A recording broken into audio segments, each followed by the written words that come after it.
전 세계에 계신 CBN 청취자 여러분들 안녕하십니까? 하나님의 말씀으로 사랑과 행복을 전하는 기도력 방송입니다. 오늘은 1월 22일 안식일입니다. 기도력 제목은 불행한 사고입니다. 오늘의 주제 말씀입니다. 쉬지 말고 기도하라. 데살로니가전서 5장 17절 말씀입니다. 찬미가 168장 주 예수 내가 알기 전, 이 찬미 함께 부르시고 아침 기도력 말씀 묵상하겠습니다.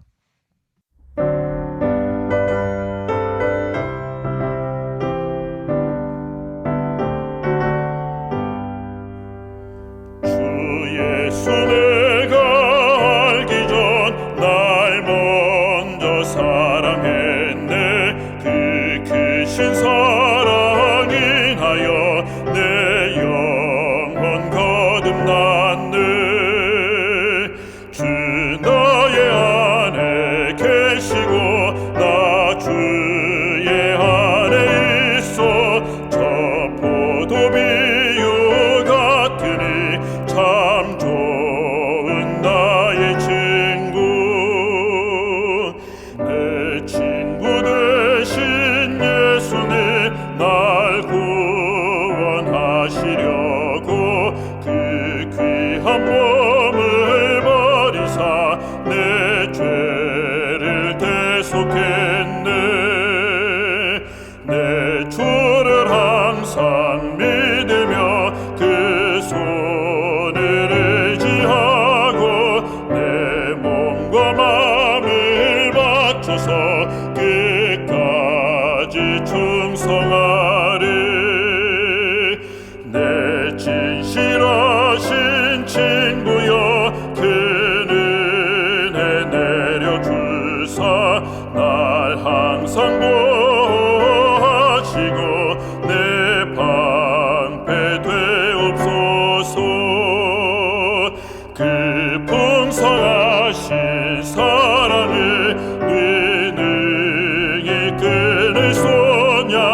날 구원하신 예수는 참 좋은 나의 친구.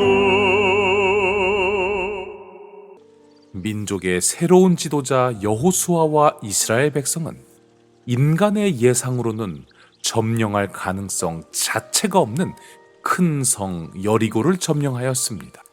가나안의 첫 전투에서 무혈 입성한 이스라엘이 점령해야 할 두 번째 성은 바로 작디 작은 아이성이었습니다. 이번에는 인간적인 예상으로도 이스라엘이 이길 것이 뻔해 보였던 전투의 결과는 다음과 같습니다.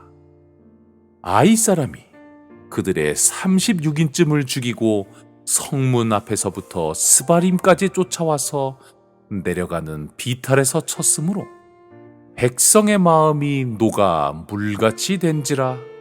여호수아 7장 5절 말씀. 그리고 성경은 이스라엘이 패할 수밖에 없었던 이유에 대하여 이렇게 설명합니다. 이스라엘 자손들이 바친 물건을 인하여 범죄하였으니 이는 유다 지파 세라의 증손 삽디의 손자 갈미의 아들 아간이 바친 물건을 취하였음이라. 여호와께서 이스라엘 자손들에게 진노하시니라. 여호수아 7장 1절 말씀. 그런데 청취자 여러분, 단 한 명 아간의 범죄함으로 인해 온 이스라엘이 전쟁에서 패하고 수십 명이 목숨을 잃었다는 것, 이 사실에 대해서 어떻게 생각하십니까? 저는 유년 시절부터 성경을 읽을 때마다 이 부분이 참 이상했습니다. 아간이 범죄했는데 왜 피해는 다른 이스라엘 백성들이 보게 되는가? 아간이 범죄를 하였다 하더라도 이스라엘에는 여호수아를 필두로 한 믿음의 지도자들이 많았는데 그 지도자들의 선함과 공을 생각해서라도 하나님께서는 전쟁의 패배를 막아주셨어야 했던 것 아닌가? 하지만 감사하게도 뭔가 이상한 질문이 있으면 예언의 신에 그 답이 있는 경우가 많습니다. 부조화 선지자 493페이지의 말씀입니다. 여호수아까지도 하나님의 뜻을 묻지 않고 아이성을 정복할 계획을 세웠다.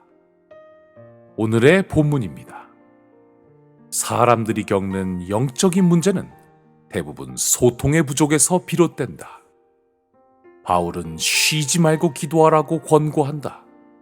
기도는 하나님과 나누는 소통이다. 누구나 할 수 있고 특별한 기술도 필요하지 않다. 그렇습니다. 이스라엘이 전쟁에서 패한 이유는 역시나 아간 한 명만의 잘못 때문은 아니었습니다. 만약 여호수아가 여리고 전투 때처럼 모든 전쟁의 계획을 하나님께 여쭤봤다면 하나님께서 여호수아에게 아간의 범죄를 말씀하지 않으실 리가 없었죠. 여호수아가 하나님과 통하지 않으므로 또한 온 이스라엘의 지도자들과 백성들이 하나님께 묻지 아니하므로 그들은 전쟁에서 도저히 이길 수 없는 상태임을 모르고 아이성을 침공했던 것입니다. 이 말씀들을 통하여 하나님께서는 우리에게 이렇게 말씀하시는 것이죠. 선악의 대쟁투에 있어서 하나님과의 소통은 불패요. 불통은 필패라고 말이죠. 패배 후에 다시 하나님과 기도로 소통한 이스라엘은 아이성을 손쉽게 정복함으로 소통 불패를 경험합니다. 하지만 연전연승하던 이스라엘이 기브온 족속과의 협상에서 쓰라린 패배를 맛봅니다. 그리고 그 기브온 족속들을 내내 책임지게 되는 고통을 경험하게 됩니다. 패배의 이유는 무엇이라고요? 두말할 것 없이 하나님과의 불통이었습니다. 무리가 그들의 양식을 취하고 어떻게 할 것을 여호와께 묻지 아니하고 여호수아 9장 14절 말씀. 사랑하는 청취자 여러분, 불통필패의 법칙을 직접 경험하고도 승리에 도취되어 또다시 하나님께 기도하기를 멀리했던 이스라엘의 안타까운 모습이 우리의 모습이 되지 않기를 바랍니다. 오늘 본문에 나타난 하나님의 뜨거운 사랑의 마음을 기억하여 그 하나님의 마음을 동력 삼아 하늘과 늘 소통하는 청취자 여러분들이 되시기를 간절히 바랍니다. 오늘의 본문입니다. 성경에서 하나님은 놀라운 방법으로 사람들과 직접 소통하셨다. 다니엘에게는 환상과 꿈으로 뜻을 알리셨고 다메섹으로 향하는 사울을 길에서 부르셨고 컴컴한 밤중에 어린 사무엘에게 말씀하셨다. 그 하나님께서는 여러분과도 의미 있는 방식으로 소통하고 싶어 하신다. 오늘의 주제 성경절을 읽고 말씀을 마치겠습니다. 쉬지 말고 기도하라. 쉬지 말고 기도하라. 쉬지 말고 기도하라. 데살로니가전서 5장 17절 말씀.